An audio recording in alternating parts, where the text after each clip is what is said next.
boogie the beat. Now bang bang boogie to your bang.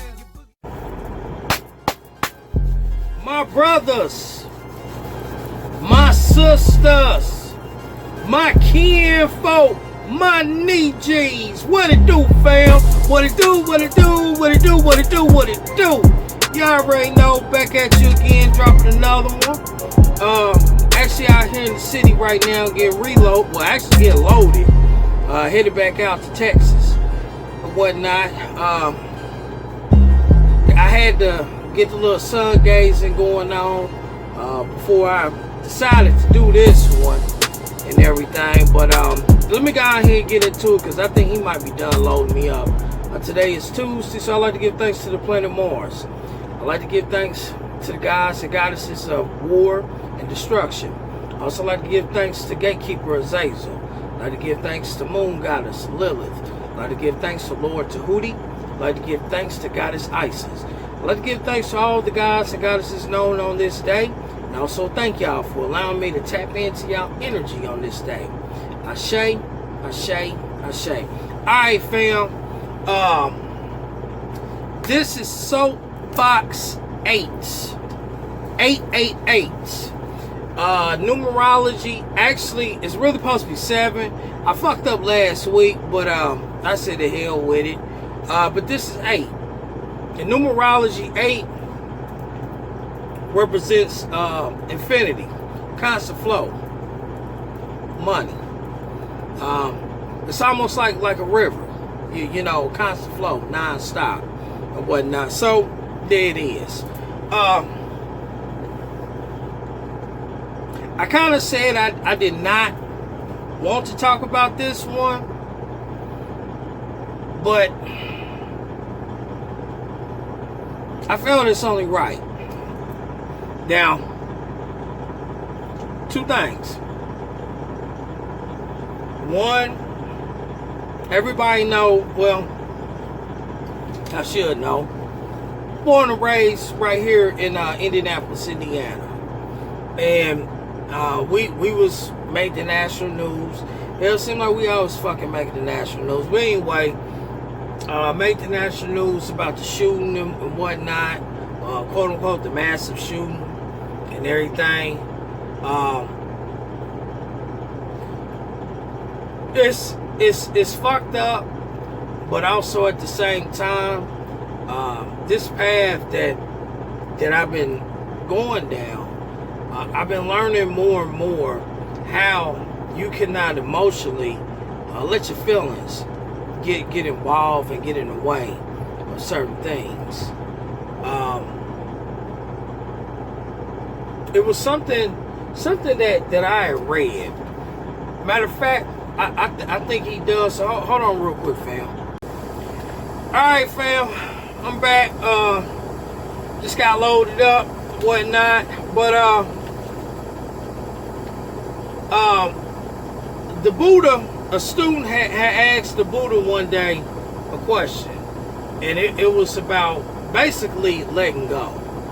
And in a nutshell, because the story it's a good story, but it's kind of long, so I'm just gonna condense this motherfucker down like that. In a nutshell, the student had asked Buddha about letting go, and that's what I was. If I listen to this shit and I hear this, and I just heard something, but it's dealing with my trailer. Anyway, like I said, this is all about letting go. And the Buddha had told the student, it's like when you go to the beach or you go to the river, does your child make a sandcastle? And the student's like, yeah.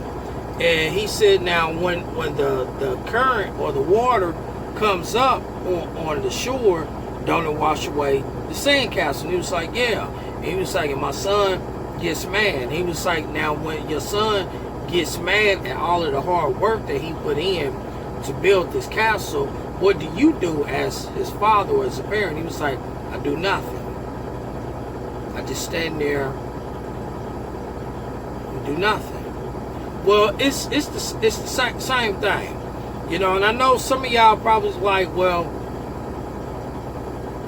them people, they didn't deserve that. You're right. They did not deserve that, but also at the same time, y'all like using God. I like saying universe. So I'm going to go with y'all on this one. God has a plan for everything. Now, it's some things that are just meant to happen. Once again, y'all might sit up and say, damn, man, that's kind of fucked up for you to say. And I understand that. But for anyone that could talk about death, is me. I lost my daddy. Daddy's gone. Both of my grandparents on both sides of my family are gone. My brother, he's gone. My cousins are gone. Not all of them, but some of my cousins, they had passed away, got murdered and whatnot. So if anyone could talk about death, I could talk about death because I know what it's like to feel that pain. I know what it's like to harbor on not letting go. With my father, that was the biggest one, because I'm one of them young. Well, I used to be one of them young men. I was fortunate to grow up in the same home with my daddy and my mama. So I always seen Pops 24/7. So when he passed away in 2007, it fucked me up. I mean, literally, it fucked me up. Hell, my Uncle Rick, he gone. He was just like my damn daddy also. You know, so it's not like I don't know. I know what it fucking feels like. I know. And that's why I chose the path that I'm going down. I mean, I always been going down this path, but I took it more serious. Let me say that. So I'm saying all of this to say, in a nutshell, things are supposed to happen for a reason. Now, are you supposed to grieve over them? Yes, you are. Now, in the spiritual realm, it's a certain time frame that how long you are supposed to grieve for them. But at the same time, when you think about them, try your best not to grieve so bad where you feel depressed and shit like that. Because once you start taking on them kind of emotions, now, hold on real quick, fam. Sorry about that, fam. That was wifey calling and everything. But like I said, when you do grieve over them, think of the happy moments that you had with them, the good times. Reminisce on that. You know, for some of y'all don't know, but the ones that do know, especially wifey, I miss my brother Brown. I really do. Me and this man, we used to talk every day. Talk about everything at that. Families, siblings, wives, everything. Goals, plans. You know, and Big Bro, he had a heart attack. You know, I think the brother was in shape, but it was some other stuff that was going on.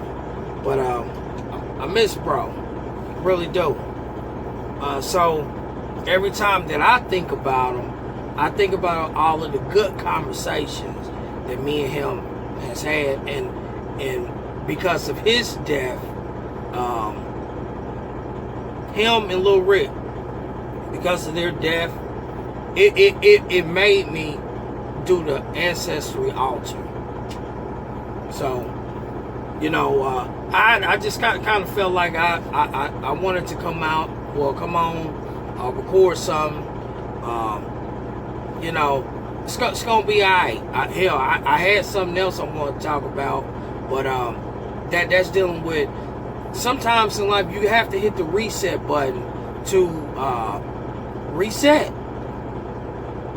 I mean, it ain't nothing wrong with working and busting your ass and everything, but sometimes you gotta hit that reset button.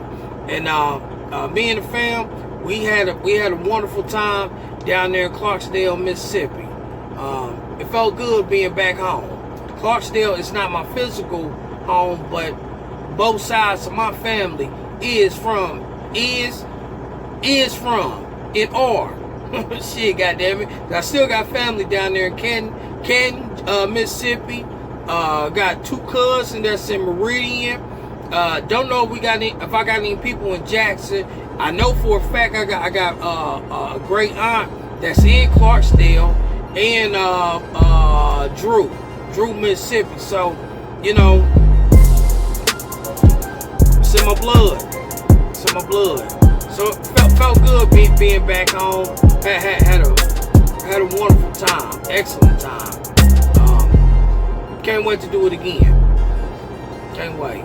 So I gotta finish doing me some paperwork so I can get my copper tone ass down the road. So with that being said,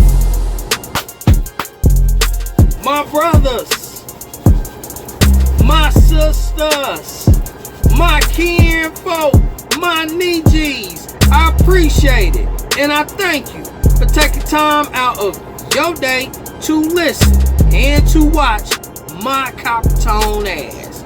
Peace, love, and joy. Holla.